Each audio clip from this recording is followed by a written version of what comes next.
नमस्कार हमारे सभी प्यारे व्यूअर्स को। आज के इस वीडियो में हम बात करने जा रहे हैं इन मेमोरियम के बारे में, और इन मेमोरियम से रिलेटेड यहाँ पे कुछ एमसीक्यू डिस्कस करेंगे जो कि एल्फ्रेड लॉर्ड टेनिसन के द्वारा लिखा गया है। एल्फ्रेड लॉर्ड टेनिसन की अगर हम बात करें तो ये विक्टोरियन एज के हैं। ठीक है, कौन सी एज के हैं? विक्टोरियन एज के हैं। और विक्टोरियन एज की अगर हम टाइम पीरियड की बात करें तो 1837 से लेके 1901 तक है। ठीक है, इसका जो टाइम पीरियड है 1837 से लेकर 1901 तक है। अब ये विक्टोरियन एज के हैं और विक्टोरियन एज के रिप्रेजेंटेटिव पोएट भी इनको कहा जाता है। इसके अलावा अगर इनके लाइफ स्पैन की बात करें 1809 से लेके 1892 तक इनका लाइफ स्पैन रहा है। 1809 में इनका जन्म होता है, 1892 में इनकी डेथ हो जाती है और 1850 से ये बनते हैं पोएट लॉरेट बनते हैं आफ्टर विलियम वर्ड्सवर्थ के बाद, क्योंकि वर्ड्सवर्थ जो है 43 से 50 तक रहते हैं। इसके बाद 1850 से 1892 तक ये पोएट लॉरेट रहते हैं। क्या रहते हैं? पोएट लॉरेट रहते हैं लॉन्गेस्ट पीरियड के लिए। ठीक है, पोएट लॉरिएट रहते हैं, ये सबसे लॉन्गेस्ट पीरियड के लिए रहते हैं। तो ये तो था इनके बारे में मेन और विक्टोरियन एज से बिलोंग करते हैं, ये भी हमने बात कर ली है। अब ये बात करें पहले नंबर का जो क्वेश्चन है, who is the subject of Tennyson's elegy in memoriam. जो इन मेमोरियम है ये एक एलिजी है। एलिजी क्या होती है? किसी के डेथ पे लिखी जाती है। ठीक है, जब अगर हम बात करें पोएम में, अगर कविताओं के जरिए कोई किसी के डेथ पे कुछ लिख रहा है तो उसको एलिजी बोलेंगे। और जब इसी को हम प्रोज की भाषा में बोलें तो ओबिचुरी करके बोला जाता है। ओबिचुरी जैसे कि आपने सुना भी होगा, ए.के. रामानुजन का एक वर्क भी है जो उन्होंने अपने फादर के उस पर लिखी हुई है। तो इसमें देखिए टेनिसन का जो एलिजी है इन मेमोरियम को लिखना स्टार्ट करते हैं ये 1833 से और 1850 में जो है ये पब्लिश होता है। ठीक है, तो ये अब लगा सकते हैं कि कितनी लंबी ये वो रही होगी इनकी एलिजी। 1833 में जिसको लिखना स्टार्ट किया, 1850 में पब्लिश हुआ, तो बहुत लंबा इसमें समय लगा। अब इसकी बात करें तो इसमें इन मेमोरियम जो है इनके फ्रेंड थे, इनके फ्रेंड जो कि सेरेब्रल हैमरेज के कारण जिनकी डेथ हो जाती है, तो वो कौन थे? Arthur Henry Hallam. C option इसका करेक्ट हो जाएगा पहले का। दूसरे क्वेश्चन की ओर बढ़े हैं। सेकंड नंबर का क्वेश्चन क्या कहते हैं? देखिए, इसमें पूछा जा रहा है how many sections in memoriam divided into. Section, कहीं पे सेक्शन दे दिया जाएगा, कहीं पे कैंटोज दे दिया जाएगा। ठीक है, तो कैंटोज कितने हैं इसमें अगर कैंटोज की बात करें तो 133 हैं, तो इसका भी सी ऑप्शन करेक्ट हो जाएगा।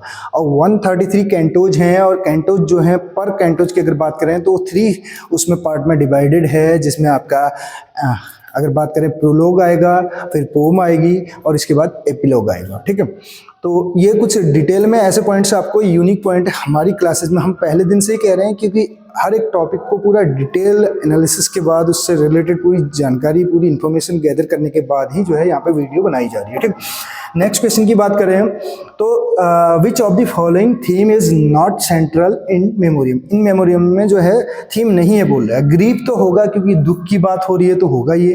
ठीक है, इसके अलावा लव कहें तो अपने फ्रेंड के प्रति इनका दिखता है स्नेह। ठीक है, प्रेम, तभी जाके उनके प्रति वो लिखते हैं। और इसमें फेथ भी है, और वॉर का ये नहीं है, यानी कि सी ऑप्शन इसका करेक्ट हो जाएगा, जो कि इसमें नहीं है पूछा जा रहा है।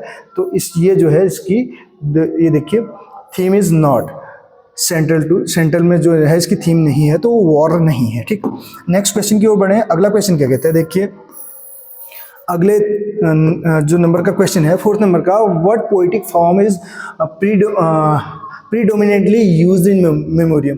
तो इसमें कौन सी जो है पोएटिक फॉर्म यूज की जाती है?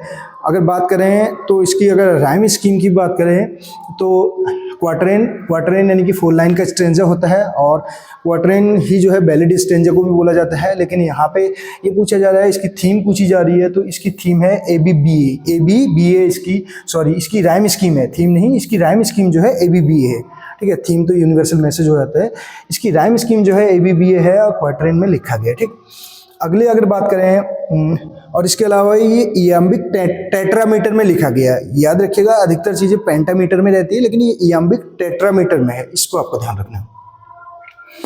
नेक्स्ट क्वेश्चन आपके सामने है, क्वेश्चन नंबर 5th क्या कहता है? What is the famous line from in memoriam about love and loss. Love and loss के बारे में, लव एंड लॉस आपको देखने को मिलेगा किसमें? इन मेमोरियम में। तो इसमें फेमस लाइन कौन सी है? It is better to have loved and lost. It is better to have loved and lost, जो है बी, ये जो है करेक्ट हो जाएगा। To strive, to seek, to find and not to yield जो है ये यूलिसिस की लाइन है, ये भी आपको ध्यान रखनी है, ठीक। ये भी बहुत बार एग्जाम में पूछी गई है। नेक्स्ट क्वेश्चन की ओर बढ़े। अगला क्वेश्चन क्या कहता है, what emotional journey does Tennyson depict In Memoriam. In Memoriam में जो है कौन सी जो है जर्नी, इमोशनल जर्नी ये डिपिक्ट करते हैं। From hope to despair, from despair to hope, from anger to indifference, anger की बात तो होगी नहीं। सोरो, ये फ्रॉम जॉय टू सोरो नहीं है इसमें, क्योंकि डेथ पे लिखा है तो दुख पहले आएगा इसमें, तो निराशा पहले रहेगी और वहाँ से कहीं ना कहीं एक होप, उम्मीद की किरण जागेगी, तो इसका बी ऑप्शन करेक्ट हो जाएगा। फ्रॉम डिस्पेयर टू होप जो है करेक्ट हो जाएगा। नेक्स्ट क्वेश्चन आप देखिए, आपके सामने क्वेश्चन नंबर जो है 7th क्या कहता है, which literary period does In Memoriam belong to. In Memoriam कौन से पीरियड से बिलोंग करती है। तो आपको अगर हम बात करें, हमने ऑलरेडी बता दिया था इसका, रोमांटिक पीरियड का टाइम पीरियड है, रोमांटिक एज का 1798 से लेके 1837, ठीक। इसमें विलियम वर्ड्सवर्थ, कॉलरिज, ये आपको देखने को मिलेंगे, ठीक। इसमें अगर बात करें विक्टोरियन का है, 1837 में क्वीन विक्टोरिया असेंड करती हैं थ्रोन पे, 1901 में उनकी डेथ हो जाती है। मॉडर्निस्ट का अलग टाइम पीरियड है, ठीक है। एलिजाबेथन का आपको पता है, एलिजाबेथन का है 1558 से लेके 1603 तक, ठीक। ये मेन पीरियड है। तो मॉडर्निस्ट पीरियड का पूछा जा रहा है, तो जैसे एज अलग है लेकिन पीरियड का अलग है। 1922 से 45 आपको देखने को मिलेगा। मॉडर्न एज की अगर बात की जा रही है, वहाँ पे आपको जॉर्जियन एज देखने को मिलती है। उसके बाद आपको दूसरे नंबर पे जैसे वॉर पोएट्स वगैरह देखने को मिलते हैं। उसके बाद फिर आपको 1930s में जो स्पेंडर वाले, मैक्स पॉन्डे वाले हैं वो देखने को मिलते हैं। ये अलग अलग है। मॉडर्निस्ट में इसका एक एक्यूरेट मैं यहाँ पे टाइम पीरियड नहीं बता सकता, ठीक है। तो लेकिन अगर बात करें आपको 1922 यानी कि वेस्टलैंड के पब्लिकेशन के साथ आपको मॉडर्न एज की शुरुआत देखने को मिल सकती है यहाँ पे। नेक्स्ट क्वेश्चन की अगर बात करें, व्हाट इज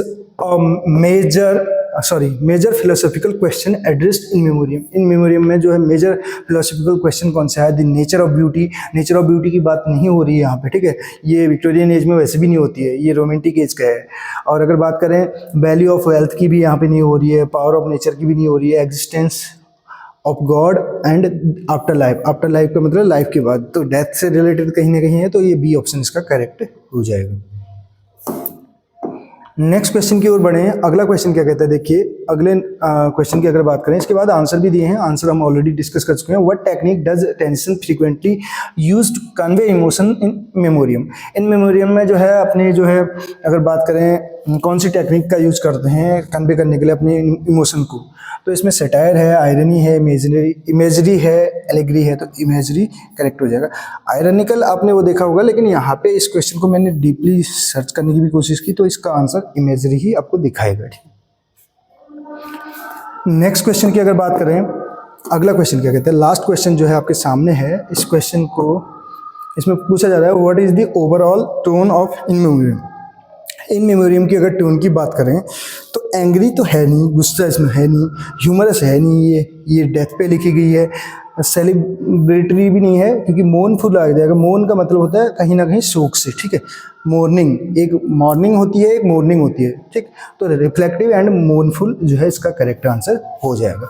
तो ये थे 10 क्वेश्चन जो हमने यहाँ पे डिस्कस करने की कोशिश की इन मेमोरियम से रिलेटेड। कैसी लगी आपको वीडियो जरूर बताएगा। मिलते हैं अगली क्लास में। Thank you so much.